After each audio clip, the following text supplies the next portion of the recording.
Well, hello everyone, and welcome to Beyond Compliance. My name is Jim Albright, and I'm excited to kick off another adventure together as we explore the influences, challenges, impacts, and solutions surrounding the process manufacturing industry.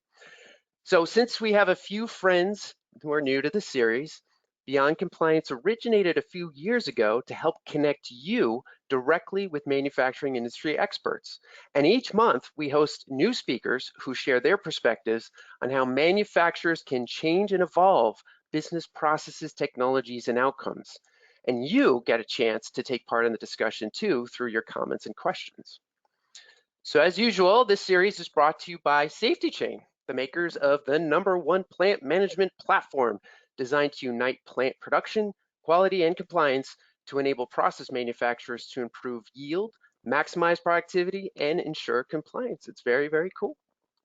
All right, so before we get started, let me just get through a few housekeeping items. So first, all attendee mics are muted, but you can definitely submit your comments and questions into the webinar panel at any time during the sessions because yes, we will be having room at the end for Q&A. And yes, this session is being recorded, so you will be receiving that link to the recording and the presentation slides later today as well. So let's get this show on the road and meet today's speaker. Jeremy Tancredi is a partner at West Monroe. It's a Chicago-based digital services and management consulting firm who they have offices in major cities across America and even London with about, I would say, 2,200 employees. So Jeremy, welcome to the show. This is your first time here on Beyond Compliance. So we're really happy to have you. But before we begin, why don't you tell a little bit more about your background before you head into today's presentation? Yeah, happy to be here, Jim. Appreciate the opportunity to speak to the group. As you see on the slide, spent over 20 plus years in industry and consulting, several years in industry for a few Fortune 50 companies, both in distribution and some manufacturing aspects as well. And then really the last 15 years have moved into the consulting area, helping our clients across manufacturing, specifically in consumer and industrial products, life sciences, as well as food and beverage. So been focused really in kind of helping our clients continue their digital journey, updating their manufacturing processes, and just general cost containment. So I'm happy to be here and looking forward to speaking with everybody. All right, excellent. I think we're going to start out with a poll question, aren't we? This is a really great one. Obviously, it's going to kind of set the stage for what we're going to be addressing today. So here we go. Everybody who is, we still have some folks logging in, but we're going to give you a few seconds to check out the poll. Let's see what we come up with. You guys deal with this all day long, don't you, Jeremy? We do. It is not a problem that's not uncommon these days, unfortunately. Everybody's struggling with this. Yep. And it's been going on for several years now, it seems, or at least the last good handful of years. Yeah, especially in this space, there's really been kind of a cultural shift over the years, and younger generations tend to pursue less careers here, and the labor shortage continues to be an issue. All right, I'm going to close out this poll. Let's see what we got. Here we go. Aha, 70% high turnover. Look at that. Yep, can't say I'm surprised. All right, well, why don't you take us into the next slide here, and you've got the steering wheel, my friend. Take it away. All right, thanks, Jim. Yeah, so today really want to talk to the group about a few things. One is you can see the high turnover that you just mentioned. Wanted to talk about different methods to address some of those shortages, whether it be the turnover problem, whether it just be talent acquisition and hiring in general. But then also get into a little bit about understanding and eliminating some of those roadblocks that are limiting productivity. So not just getting labor in the door, but when the labor's in the door, how effective are the workers? That transitions into really the key performance indicators of the KPIs that really drive individual performance. And then finally, once you have those employees in the door, what are the training and incentive programs that really drive retention? So a few things we're going to talk about. As Jim mentioned at the beginning, please put quite any questions you have in the chat. Happy to answer those. And then we'll finish up the presentation here with a few case studies for some of the work we've done with clients.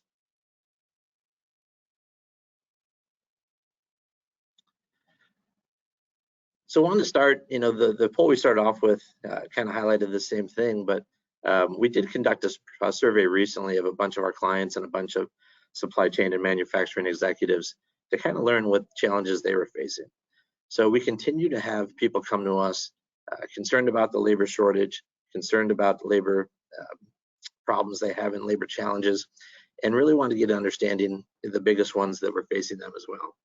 So you can see up on the slide here, hiring skilled talent was one of the biggest ones with this one, but high turnover was also, up there as well at 34%.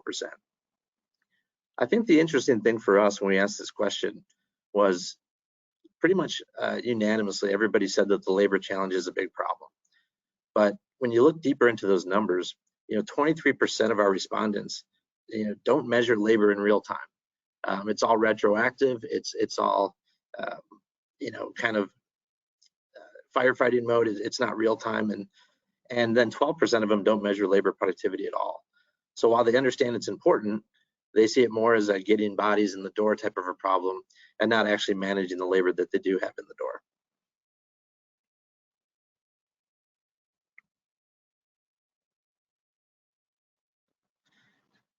So this, of course, just is compounded by other factors. So understaffing has been one of the biggest problems, just not having the available talent to meet the production demands.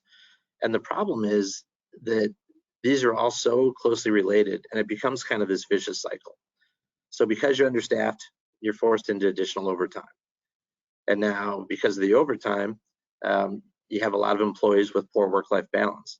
A lot of this industry is very shift focused. It's a lot of forced overtime. So you just don't have some of the flexibility you have in other industries. Because of that, we're seeing a lot of high turnover and competitors luring away top talent. We all here know the grass is sometimes greener on the other side, but in reality, what we see a lot is people hopping from jobs to jobs at this point. And so that turnover, of course, leads you back into the cycle of, you need to hire more skilled talent, and then it's just, very difficult to get those skilled workers in the door. We see more and more people chasing that work-life balance these days than we do see them chasing money. So the idea that they can go somewhere else and get more flexible schedules, more PTO, more vacation, things like that, has been the bigger draw than it has historically, which has always been kind of monetary. But once you get into this cycle, it's definitely a challenge to get out of it. And so that's where we try to help our clients understand some things they can do to, to kind of approach some of these challenges. So what you see here is when we talk about helping our clients, it's not necessarily with actual hiring, right? The reality is, you can't clone people, you can't produce more people. You're limited by the available pool out there. What you can do is you can focus on making sure that the labor you do have is more productive, so you can do more with less. And the way we see it, it really comes down to these 3 steps. You got to standardize the work, you got to measure the work, and then you got to plan effectively. So if you look at that base, standardizing really the first step, and it's just not only going to help you be more consistent and have a better plan in place at the top, but it's going to help you identify different areas that are non-value added or in introducing waste into your operation. Second thing, and is actually the measurement of it. So once you standardize that work, making sure that you're actually measuring your productivity.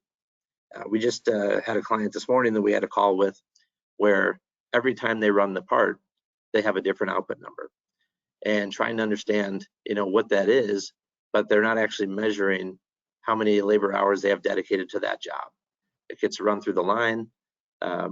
They measure the final output, but they don't have the consistency to know if they're truly measuring it the same way, and if they're truly putting the same inputs into that to get out the same outputs. And then finally, when you have that good standardization in place, and when you have those good measurement tools in place, it becomes much easier to plan your labor effectively. The thing we see consistently as well is, even with the labor shortage, there's too many times where we see a lot of our clients having underutilized workers. So, not planning out your work effectively, you see these peaks and valleys where everyone's under the assumption that they don't have enough employees, but the employees that are there are underutilized.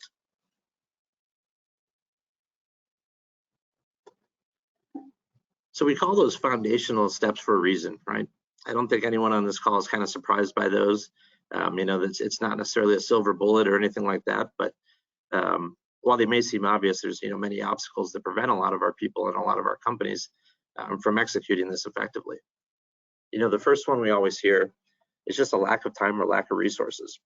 So when we ask people, why haven't you tried to more or less standardize your work? Or, why aren't you looking at production outputs at the hourly level and, hour by hour? And it's simply a matter of fact that I'm so shorthanded, I don't even have the time to go out there and really understand what's happening in the operation. These shortages, they just require more effort from the frontline management.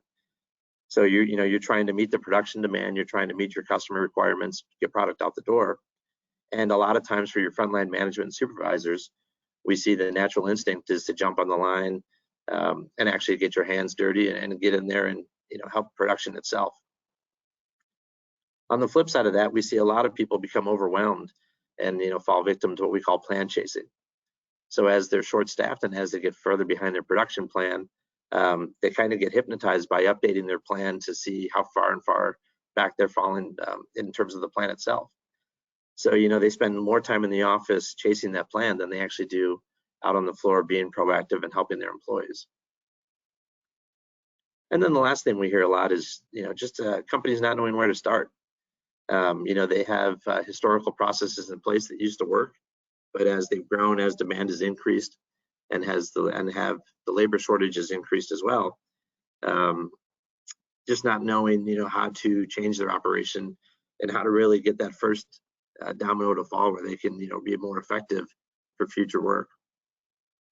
That past performance is not indicative of what they should be doing necessarily. So as our jobs as supervisors and management, we're always looking for ways to remove obstacles, looking for ways to improve the operation.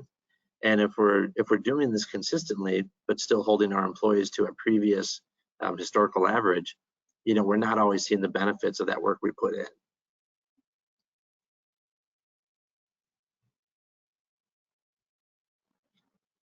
So we talked about the first one here in standardization.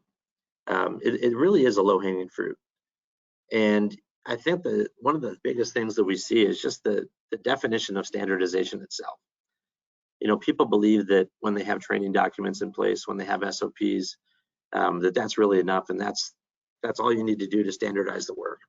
Kind of the idea that if you hand off one of these SOPs to a new worker, that they're going to be able to go out there and do the job not only correctly, but effectively and efficiently.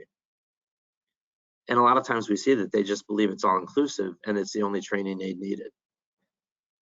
When we dig in deeper, a lot of times we see that the SOPs are very technical documents. They're screenshots, they are kind of step-by-step screen interactions, but they don't really address the behaviors of the worker themselves. So when you're not addressing the behaviors, it obviously becomes even more difficult to improve performance based on those behaviors. So this is the one we always recommend starting with, because you take those SOPs, but you translate it to the next step. What are those visual aids? What are those actual methods documents and those additional instruction and training aids that can tell a worker how to do the job, not just correctly, but well and efficiently? And these are things that a lot of times we find are best when you actually consult with the workers on the floor as well. So, polling your top employees, doing observations, seeing what's working well for them, and incorporating those things into the job aids to make sure that everybody can benefit from some of those best behaviors. And a lot of times, just doing this, you're going to see that increase productivity, and you're going to see people working in their eyes, quote unquote, easier, but actually being more effective and more productive at the same time. It's the old smarter, not harder.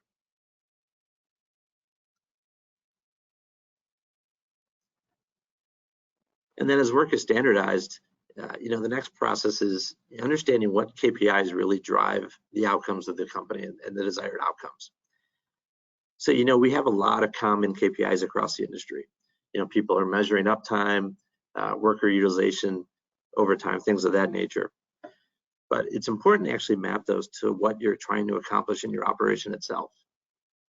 So as you're doing your strategy planning, as you're doing your different planning for the year, looking at your initiatives, and then just going through this exercise of tying the metrics to that initiative that you're trying to accomplish. And it forces everyone to kind of think in the same way about, if I want to optimize production layout, right, and I know I have some inefficiencies, what are going to be the measures of success that I'm doing it well? You know, in this example, it was the labor cost per unit, as well as overtime, as well as labor efficiency. So, you know, tying each one of those so that when you actually go out there, it's measurable and you can get everybody focused on the behaviors, the methods that increase those numbers. And then you do that correctly, you can tie it to those direct benefits as well. So it seems like a simple process. It seems like a simple thing to do, simple procedure, but it just reinforces the correlation and the relationship between your outcomes and your metrics and what you're ultimately trying to get your workers to do. And then, of course, with that, you know, understanding this is how you really drive change. You know, once you have this design accomplished, then read upon it as a group, launch it with the employees, get the communication from the employees, and then really, you know, start to drive that behavioral change with some of the things I've talked about before, like methods, documentation, visual aids, and things like that, to really increase adoption. You know, it's all about that adoption, and even more so the sustainment. And I think a lot of times, having the conversation with employees, we sometimes underestimate our hourly employees where we don't tie it to the ultimate company goals. You know, you hear some town halls every now and then and things like that, but you know, tying things that they're doing themselves and the work they're doing, whether it's on the line, whether it's on a particular machine, to the company goals, just is going to increase that engagement. It's going to make them feel more a part of the entire company, and actually can help retention as well.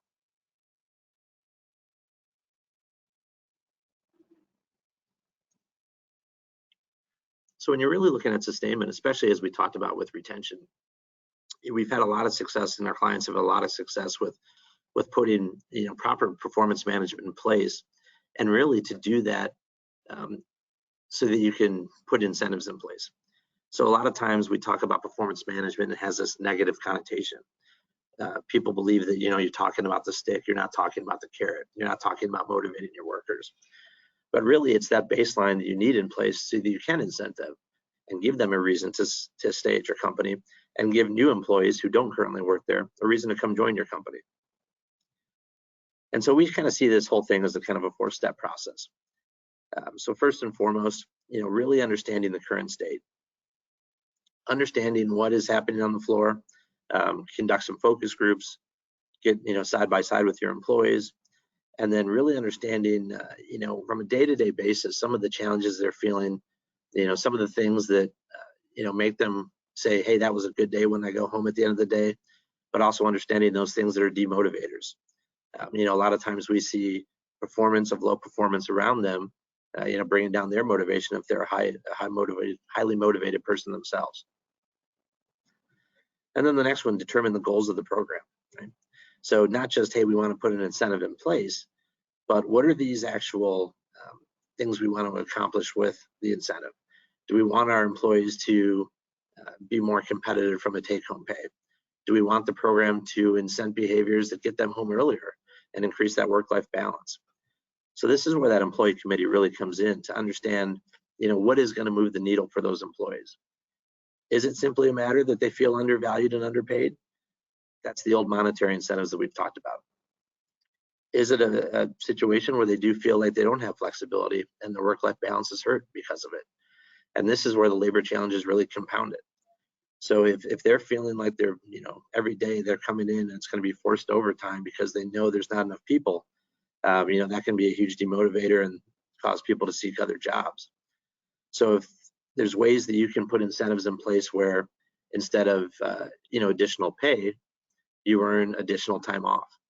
This is something we've been experimenting a lot with over the last few years, and we've seen more and more companies adopt this, where, you know, if you meet or exceed your production expectations, you can earn, you know, additional time off. really kind of moved the needle, and it really has increased retention lately. Another one of those is just, ensuring that that plan is well understood. So whatever that plan is decided upon, it's communication early and often. It's understanding if your base wages are in the right place. So when you talk about additional monetary or additional incentives at all, is that really going to move the needle if your base hourly is too low? So just kind of looking at it from end to end, and your starting point where your finishing point, and kind of bridging that gap. It's also very important there. I talk about job equity and the variance in job equity. So you want to make sure that all your workers feel like they have the same chance or the same opportunity to earn incentives. And obviously there's different jobs in a facility. There's different physical exertion levels that are required for different jobs, and they might have pay differentials based on that. But you also, regardless of that, want everybody in all areas of your operation to feel like they do have some incentive to go above and beyond and earn additional ones, even if it's at a lesser percentage than some of the more physically demanding ones in the facility. And then finally there, I've said this a few times, but can't stress enough the communication. So talk about different milestones that are going to be in place from, hey, this is when we're going to start it, and then just review it with them. So we always recommend, having different checkpoints where you can pull employees aside and talk about, where they are currently at, and once the incentive goes live, what they can be earning, whether that's time off or pay or bonuses and things of that nature. You kind of want to get that appetizer, if you will, and start whetting that appetite. Start having them think of those things ahead of time before you even launch the incentive plan. And then establishing training and messaging approaches. So when we talk about the performance management aspect of it, it doesn't become, hey, you're unproductive right now, you need to step it up, kind of, or else. It's, hey, we have this incentive plan in place. Right now you're not, achieving it, or you're not reaching it. Here's the behaviors that we see that can help you get there. Isn't there something we can do? What can we do to help coach you and help train you so that you can be one of these people taking home additional incentives as well? So it really becomes more of an investment by management into the employees as well. And again, just increases their engagement and really believes that it's more of a win-win for the company and employees. They feel like the management believes in them and is invested in them. And then from there, they're more likely to stay and less likely to leave.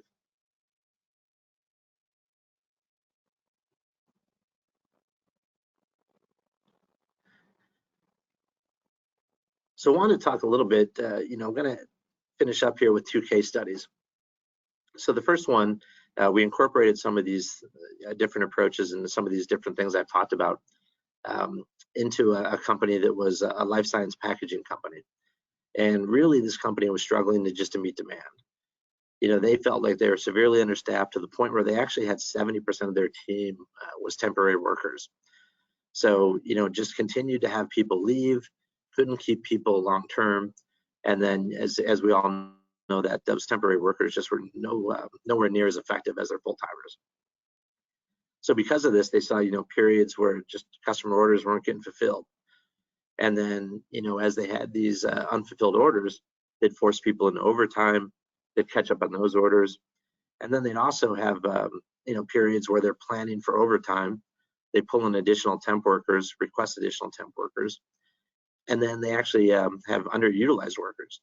They have all these people showing up, and because of this fear of being too short of labor, they actually keep whoever shows up, knowing that if they send them home, that temp may not come back the next day. So they would just keep workers at all costs, and just ended up being highly unproductive and having some really poor utilization across their workforce. So what we did is, we took a little bit of a lean approach. So specifically in this operation, they had some light manufacturing where they were producing some parts and doing some kitting, and then obviously picking those orders and picking those kits.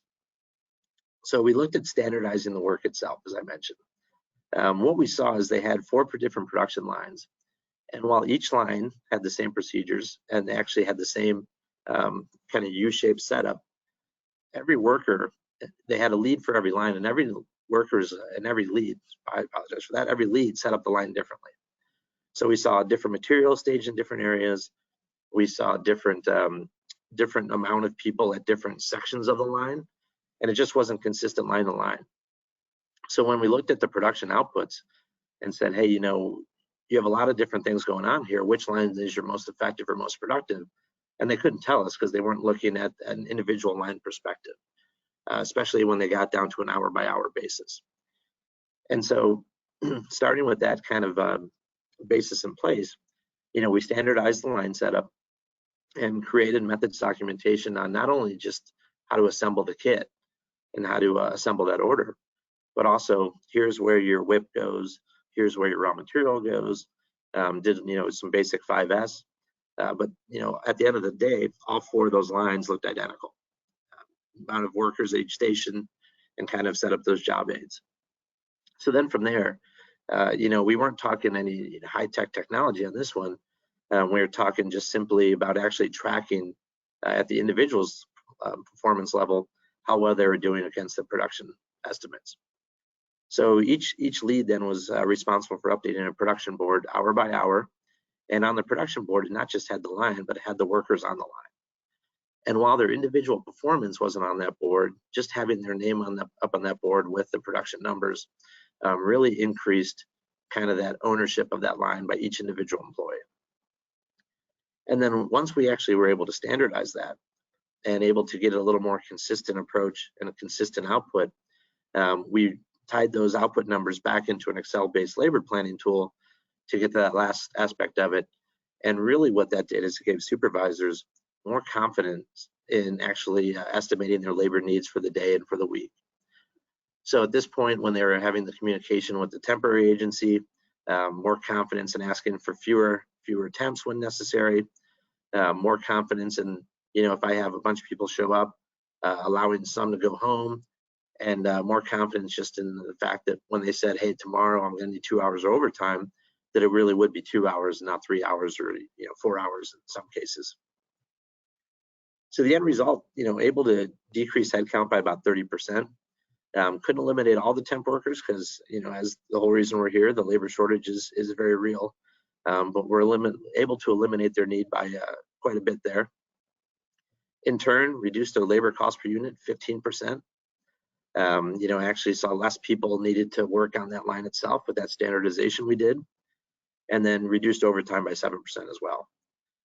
So one of the lagging indicators there, with that 7% less overtime, their pulse survey, their employee engagement survey, they saw a pretty big jump of about 10% in, I feel like I have a flexible work-life balance. And we believe that a firm part of that was the fact that they were working a lot less forced overtime than previous months.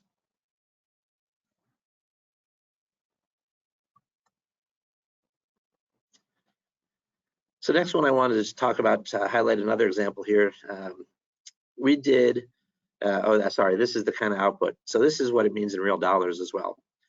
So when we looked at the actual accomplishments we did for this project, by standardizing that line, we reduced travel 50% and decreased their overall footprint by 40%. So when we talk about the workers being more efficient, they were working less between some of the workstations themselves, less travel, and just walking less per day. So a little less physically exhausted at the end of the day. Talked about the training, developing that 5S, and some of the production boards we put in place, and really really focused on enabling that better planning with that Excel tool and that line balancing, because you have a better expectation of what's going to come out of each line. So when you looked at the total savings, the annualized recurring savings due to these changes ended up being in a range between 650 to 100 or 650 to $1 million.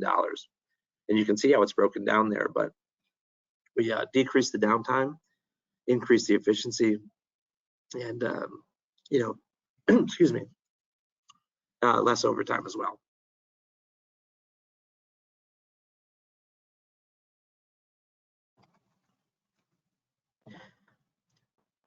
So another example I just wanted to go through, we actually did work for a large pet food manufacturer.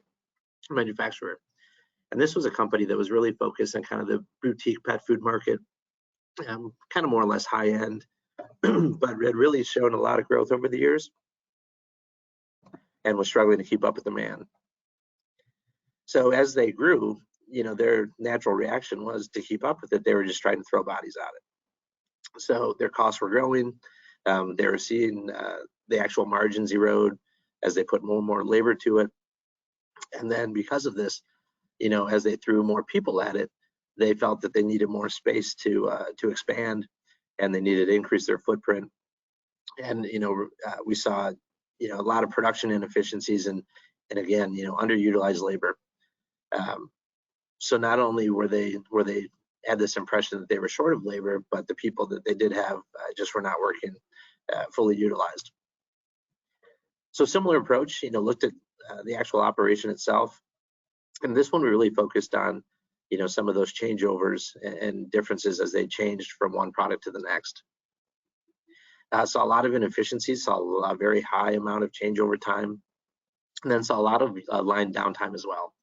So utilization just not being very good on those lines.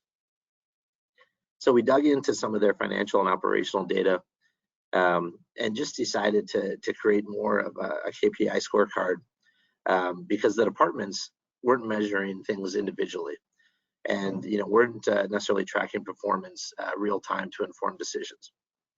So when you looked at like a dry food line compared to a wet food line, and different products, they were obsessed with measuring things in sales and volume, and not actual on units and production and things like that down to the employee level. So when you looked at that, it was very hard to tie an individual's performance to an outbound sales or an outbound volume metric, especially in like a dry dog food where they're measuring in weight and tons instead of units and bags that are actually produced.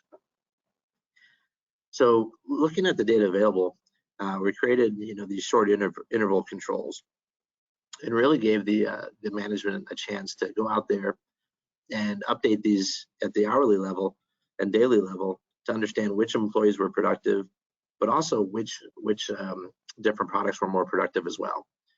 And so what that helped them do is it helped them isolate products that were less profitable and more profitable, focus on those, and not necessarily discontinue any of those products, but try and just give them a better understanding of what was actually happening and how they could improve the operation for that particular product. And then the last thing we really did was we helped them identify some sensors on the machines, because as I mentioned, we saw a lot of downtime and changeover.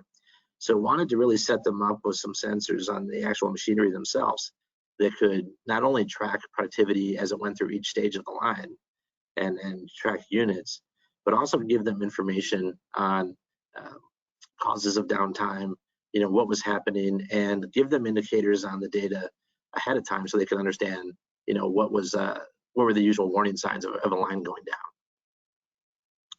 So we leveraged this to really produce a full set of production and performance metrics and analytics so they could really understand what was happening on the shop floor. And as they did this, see some results here, but you saw 37% increased production throughput, 3 million, basically the monetary equivalent of that increased production during the engagement, and about 13 million annualized from improved throughput. As I mentioned, those sensors we installed, we did it on 31 machines across 4 departments. So this one's a little more of a technology intensive project that we did, but again, it was really to address the fact that the labor was not quite where it needed to be from their understanding of what was required, but also just the understanding of what they could get out of their current workforce. So by looking at these things and standardizing the work, making sure they had the right KPIs in place and they were measuring it correctly, they were able to see different things and have these outcomes where they got better coordination when they had to move staffing from one department to another. They reduced the startup times and the handovers and changeovers, and then just generally had better conversations with their employees about their outputs, their performance, their hourly targets. And because they were able to lessen the variance on worker output and employee throughput, just balance their lines better and increase production overall. Long-term effect is they actually initially had planned to open 2 new facilities, and they only had to open 1 out on the West Coast to service those customers. And they're, by current estimates of production, have put off that third facility for another 3 years. So some huge capital savings as well that aren't measured on here. But again, it doesn't necessarily sound like the highest technology or the highest level approach, but standardizing, planning, and measuring, while basic in nature, can really move the needle and make sure that everybody is highly utilized, and a highly utilized person is more effective than some of these additional temp workers or some of these lesser skilled workers. So you address your labor shortages through better productivity. So that's all I had for prepared material, but happy to answer any questions on any of the case studies or any of the approaches, or just general questions about what we're seeing out there. Amazing. All right. Those two stories, I'm writing notes. My hand is tired from writing so many notes, Jeremy. This was great. Um, so thank you Thank for you. kind of outlining kind of the, again, what is the challenge around the labor shortage issue, right? What is the typical root cause? What are kind of the pitfalls or roadblocks that folks are kind of seeing? And then obviously, some steps towards improvement. I want to kind of take us back to the front. You kind of kick things off by saying, hey, folks aren't really measuring labor in real time. And I want to kind of understand that a little bit more. So is it that there's just disparate groups that are monitoring things in their own silos, and they're not necessarily sharing information to more of like a, say, centralized repository that you can see everything happening in real time to measure that labor component? Or is it something different? I kind of want to understand that statement a little bit better. Sure. Yeah, I think it's a variety of things, right? I think we do see people who get so focused on the tree, they can't see the forest through the trees, right? So they continue to focus on their own little area, and whether it's a smaller job facility, job manufacturing, process manufacturing, or whether it's highly automated, mass produced, it's an ecosystem, and everybody has to work together. And so I think that's where we've had it, where we've gone in operations and seen one department highly effective, highly productive. Their workers are basically not going home early, but finishing their work no problem. And then we have other departments that are struggling and they're not communicating enough, and you can share some of that labor even internally. But I think one of the other things, and one of the probably the bigger things we see is people aren't leveraging their data accordingly. There's a lot of different, as companies become more and more digital and put a lot of these solutions in place, it almost becomes at times kind of data and sensory overload. So it's about picking out those right data points and tying it back to the employee's behavior that really improves performance overall and increases productivity. So it's understanding which one of those I need to be looking at, which ones I need to be monitoring, and how often is the effective time interval to monitor that. Do I need to monitor it hourly, or do I need to monitor it more of a daily? And it depends on the complexity of your operation and how much volume you're putting through there. That makes sense. I know you gave us examples sort of after I think it was the first case study where, you were talking about like the labor efficiency KPIs, or the average labor cost per unit KPI.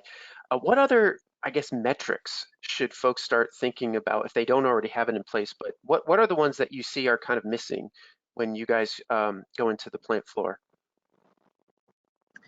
Yeah, I think for a lot of it's individual worker utilization. And especially we see this a lot of times in manufacturing, where people believe that it's hard to measure productivity at an individual level, right? And in some cases it is, right? If you're a very automated, machine-driven output facility, you're going to be somewhat limited.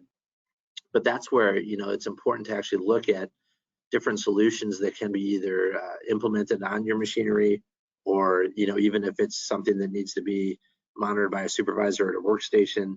There's different things where you can actually tie it to worker behavior to really know if I have poor performers on that line. And so I think a lot of times where you look at your line and say, hey, well, I'm meeting my production and I need to do 400 units an hour and I'm doing 410, so everything's great, right? And when you actually look at it, you got 4 people on the line who are working very hard, and they're the ones looking like Lucy in the Chocolate Factory, right, from an old town. But and then you got one person who's basically being more of a hindrance, and it's hard to see that individual when you're looking at the macro level. So it's understanding what you can do to leverage the data that's available out there and leverage different systems to really tie it back to individual performance, so you don't demotivate those people who are really working hard for you. Yeah, I have a question here around that comment you made. So you had mentioned forced overtime as sort of an example of a demotivation instance. I know you and I were chatting before this webinar on this, but if I'm a line worker, I've been there for years, I've been doing a good job, and then you start telling me, hey, we're going to start tracking your performance individually, and we're going to make sure that you're on par with our business objectives. That kind of sounds scary, or it might sound scary, right? But how do you propose you address that to those hardworking line workers? And again, I know you mentioned incentives and things like that, but how do you get them to realize, hey, you're contributing to the greater good of the business. You're actually participating in our efficiency efforts.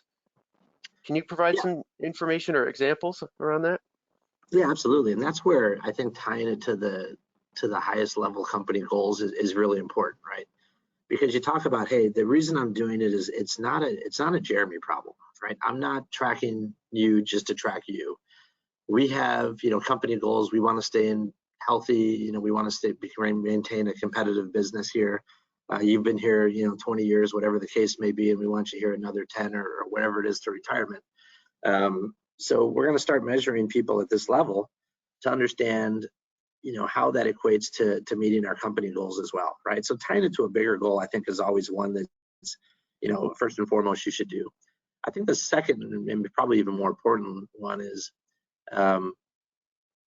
you tie it to some of those things that can be demotivated, right? I mentioned that a lot of times when we talk to really high performers, they are the first ones who are actually excited about individual productivity level, because they know that it'll be the lesser employees will be exposed, right? It's basically, I've been dragging you along. Now we're going to measure individual, and we're going to see who really are our top performers and our bottom performers, right? And it doesn't even have to be a monetary incentive or different types of incentive, but that positive reinforcement and positive coaching of, hey, we know that you're working your butt off here, and now we're going to be able to see just how great you're doing for us, and encourage that with coaching and positive reinforcement as well. But it is a cultural change, and it can be tough, and that's where you got to be transparent, you got to be upfront, you got to explain the whys why you're doing it. Yeah, exactly. And it's, as you were kind of alluding, everybody's different, right? Everybody kind of is motivated by different things. It's very personal.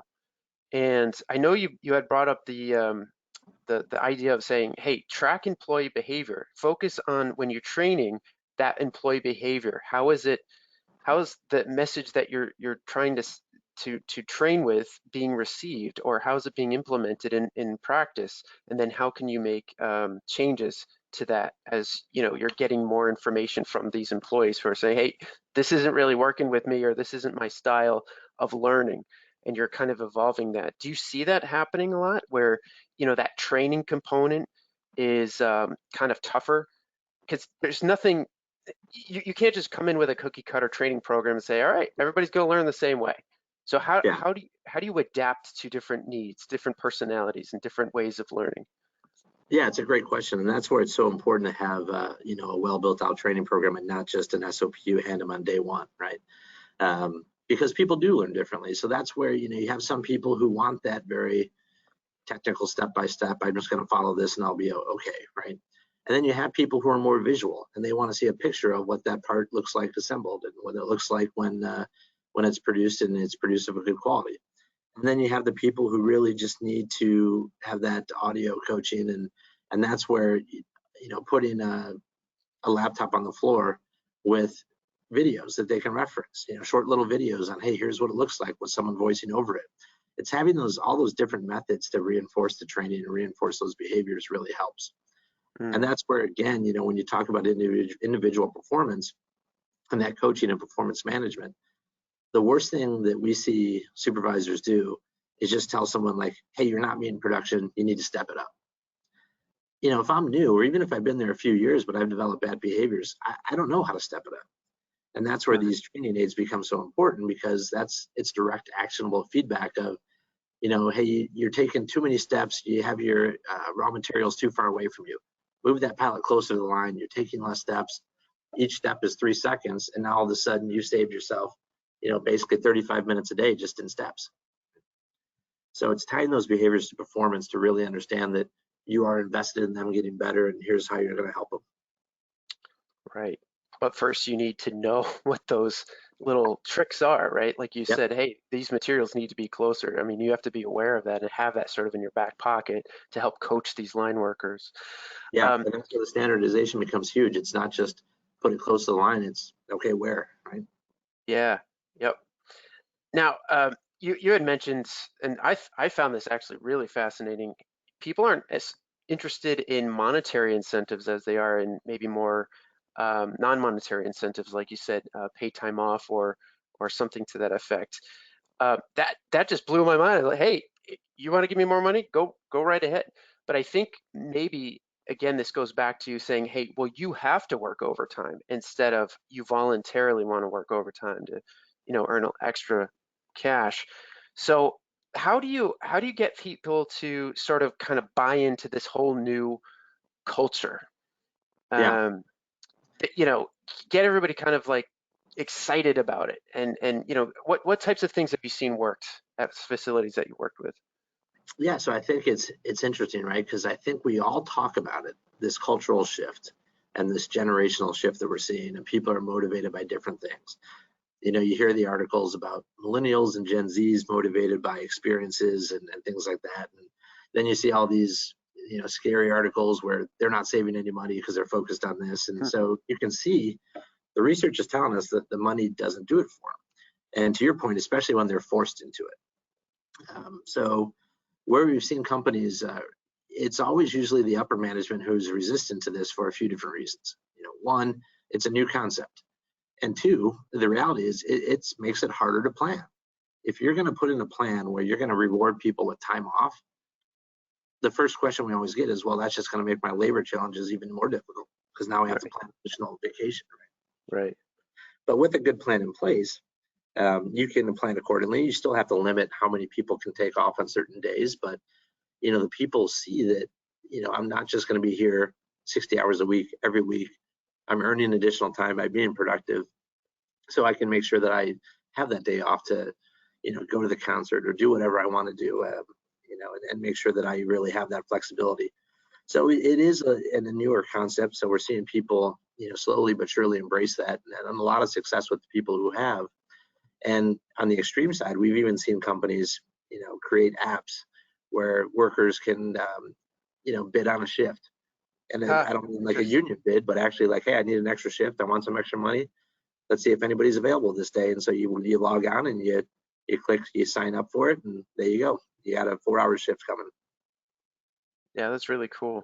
Yeah, and I know again this is something you and I chatted off line before this event, but gamification, right? Getting folks sort of Mhm. in a healthy competition, trying to see who can one up each other. I love that idea. How's that? Can you give an example? Has that actually been done at any facilities you've worked with? Yeah, so I'll give a couple examples. So the one that I think everybody has either heard about or read about, or is Amazon, right? They've actually created more of like a true video game gamification where, every case picked, you get a coin, and you get enough coins, and I think the one is you end up slaying a dragon or something, right? So it's crazy that they've gone to that extreme. But other ones that, we've had a company that just, instead of their visual production boards that just showed a number and an employee ID, they put a racetrack up there. And as your number went up, your race car moved faster on the video board. And when you got to a certain point, you're entered in a raffle, right? Now Right. the raffle, you got different, once a month they would draw a few names out of the raffle tickets and reward those people.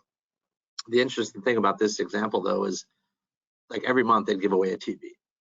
And it became a point where it kind of was a joke to the employees, because like, how many TVs do I need? Like, everybody has 2022. So, even though they had a good plan in place, they didn't realize they needed to change that up. So what they started doing was they started doing like airline vouchers. And again, keying in on that experience-driven mentality of the new generational worker. So they were doing, airline vouchers. They were doing things like concert tickets and, Ticketmaster gift cards and things like that, where things that would just be a little more standardized than just your normal TV raffle. Right. But people love to see that car go around the track, and they really took. Yeah. Yeah, and again, kind of every day you're walking in, you're kind of seeing who's on that leaderboard. All right, I'm gonna do it today. I love it. I love it. It's amazing. Hey, Jeremy, that's all the questions we have. I want to thank you again for those folks that participated in the Q&A. Thank you so much. These were great questions. I want to leave y'all with just a little bit more. West Monroe, they're a large organization. Obviously, you've heard some stories that Jeremy shared. They do good work. Please check them out, westmonroe.com. You can see Jeremy's information up there, his telephone number, his email address. Please do reach out. He's always available to answer additional questions. We will be following up with this recording and the presentation slides, but at any time, reach out to SafetyChain, reach out to West Monroe. We love having you here, and we look forward to seeing you at the next Beyond Compliance. Jeremy, thanks for hanging out with us. We hope to see you again. Yeah, absolutely. Thank you for the opportunity. Appreciate SafetyChain allowing me to have this forum. All right. Until next time, have a great day. Thank you.